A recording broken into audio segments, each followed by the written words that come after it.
Vitiktosin, bonjour.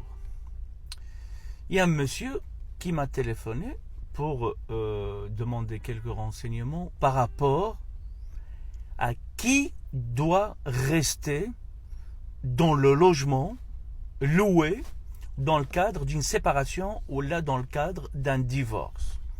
Est-ce que c'est le monsieur ou est-ce que c'est la maman? Sachant qu'il y a des enfants.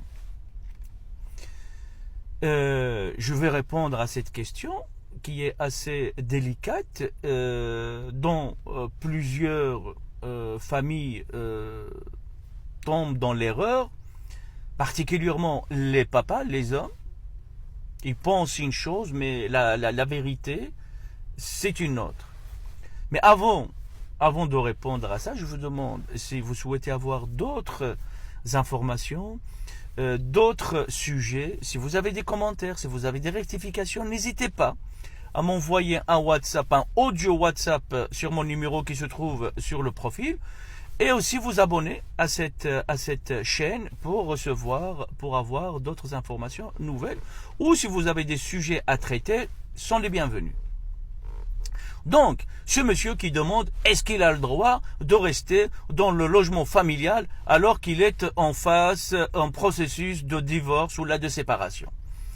Et surtout, il dit que il habite dans un logement social et que c'est lui qui est le signataire du bail, parce que quand il a obtenu ce logement social, sa femme était encore au Maroc et il n'était pas encore marié. Donc c'est après que sa femme est venue via un regroupement familial.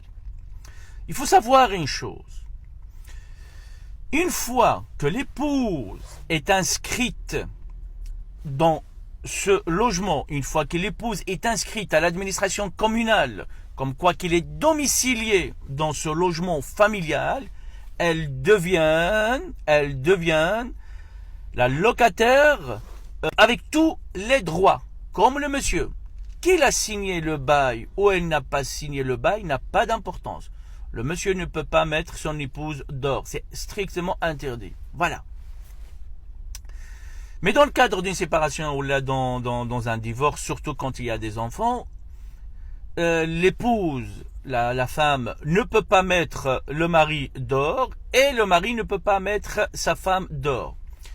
Et l'épouse ne peut pas dire à l'homme, à l'épouse, oui, tu dois sortir parce que c'est moi qui dois rester dans l'appartement pour la simple raison que c'est moi la maman des enfants. On a des enfants et c'est moi la maman des enfants. Ça, c'est une erreur. C'est une erreur. Les enfants, ils ont une maman, ils ont aussi un papa. Il n'y a pas de favoritisme, c'est la maman ou c'est le papa. Eh bien, qui décide dans ce genre de situation? Ce n'est pas le propriétaire qui va dire à monsieur ou à madame, ah, tu dois partir. Le propriétaire, en l'occurrence ici, c'est le logement social. Le logement social n'a pas le droit de dire à monsieur de partir parce que madame a des enfants en bas âge. Et le logement social n'a pas le droit de dire à madame, vous devrez partir parce que c'est le monsieur qui a signé le bail. Qui doit trancher, c'est uniquement le juge. Il n'y a que le juge aux affaires familiales qui doit dire qui doit rester dans l'appartement loué. Ne tombez pas dans cette erreur. Un homme ou un papa, il y a souvent me disent oui mais j'ai quitté l'appartement pour mes enfants. C'est honorable, c'est ton droit. Pourquoi pas? Mais ce n'est pas parce que tu es un homme que tu dois partir. Non, c'est le juge qui décide. Ce n'est ni ton épouse, ni le propriétaire. Le juge, comment il tranche? C'est souvent, quand il y a des enfants de très bas âge, quand je dis très bas âge, c'est-à-dire 1 an, 2 ans, 3 ans, et que les enfants, ils allaitent de leur maman. Souvent, je dis souvent, ce n'est pas mathématique. Je dis souvent, le juge, il dit à la maman de rester dans l'appartement. Peu importe qui a demandé le divorce. D'accord? Et quand les enfants sont un petit peu majeurs, on va dire 6 ans, 7 ans, 8 ans, 9 ans, ah ben, qui ramasse? comme on dit en arabe, l'Ikea Kullasa, c'est celui qui demande le divorce. Si par exemple une épouse demande le divorce et que le monsieur ne veut pas divorcer, ah ben le juge, il va dire à la maman, à l'épouse, même s'il y a des enfants, il va dire à la maman, ah ben vous devez partir de logement familial. Si le papa dit au juge qu'il prendra en charge, il s'occupera des enfants. Parce que là, on peut avoir une garde alternée, une garde égalitaire, c'est-à-dire une semaine. Et alors, si le monsieur dit que moi je veux garder les enfants une semaine, le juge en général, il laisse le monsieur garder la maison si l'épouse demande le divorce. Mais aussi, si aussi le monsieur a un avocat, ou si une maman a un avocat aussi. C'est très important. Si vous voulez plus avoir beaucoup plus de détails juridiques, vous avez qu'à consulter un avocat, un spécialiste au droit de la famille. Refuser les pensions alimentaires. Déjà, c'est pas la pension alimentaire, c'est la prestation compensatoire.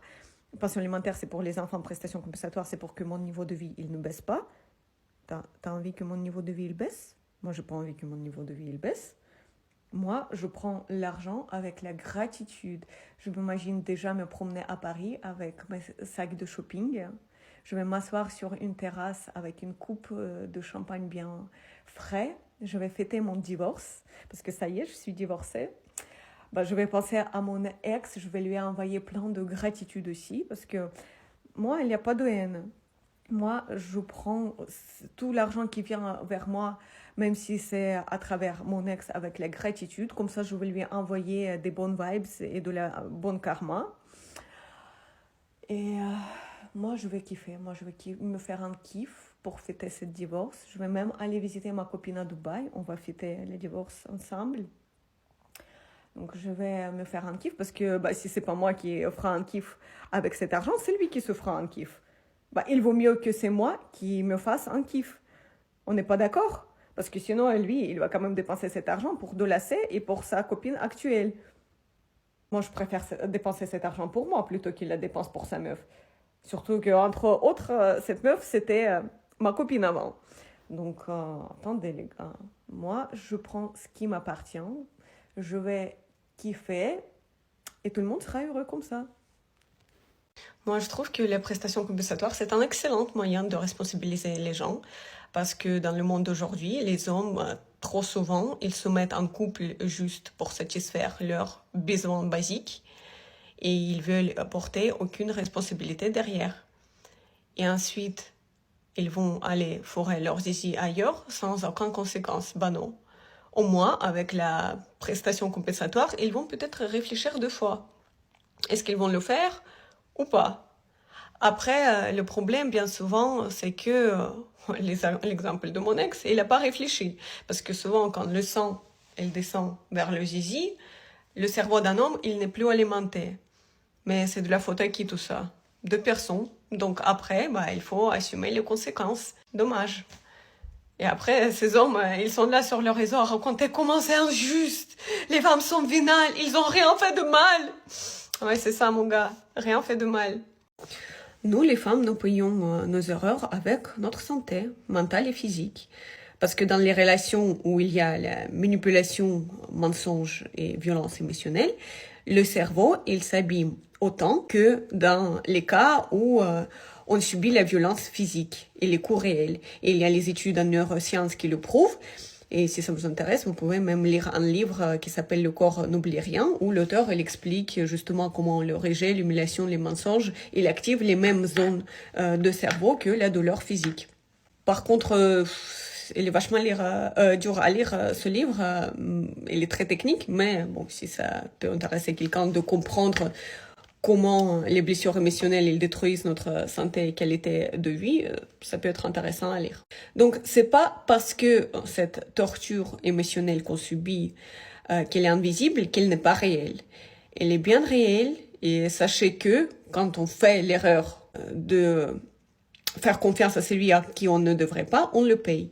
Et on le paye avec les dégâts comme le stress post-traumatique. Et ce stress post-traumatique, après, il nous crée les maladies bien réelles derrière.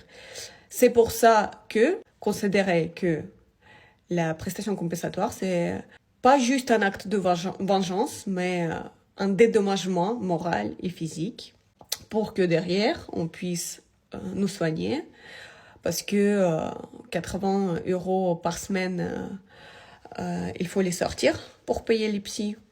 Donc, considérer que la pension compensatoire, elle est utilisée pour ça. Vous savez, Cooper, on peut perdre beaucoup d'argent en courant après une femme, mais on ne perdra jamais une femme en courant après l'argent.